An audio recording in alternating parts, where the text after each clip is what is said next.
పవన్ కళ్యాణ్కి 1,00,000 ఓట్ల మెజార్టీ తీసుకురావాలని ఆయనే పిలుపునిచ్చారు. వర్మ కూడా అదే చేసి విజయం తెచ్చిపెడతానంటున్నారు. గ్రౌండ్ లెవెల్లో పక్కన సీరియస్గా ఎఫర్ట్ జరిగిపోతుంది. అయితే వంగా గీత జాగ్రత్తగా వ్యూహాత్మకంగా అడుగులు వేస్తూ వెళ్తోంది.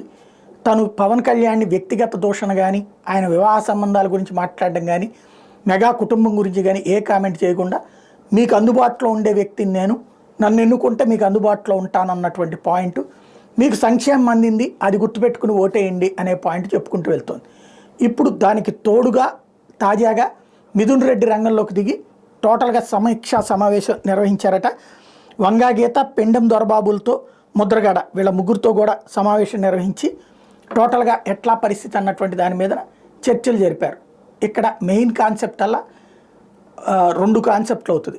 ఒకటి, పవన్ కళ్యాణ్ మెజార్టీ తగ్గించడమా, వైఎస్ఆర్ కాంగ్రెస్ పార్టీ విజయం సాధించడం. వైసీపీ విజయం సాధించాలన్నటువంటిది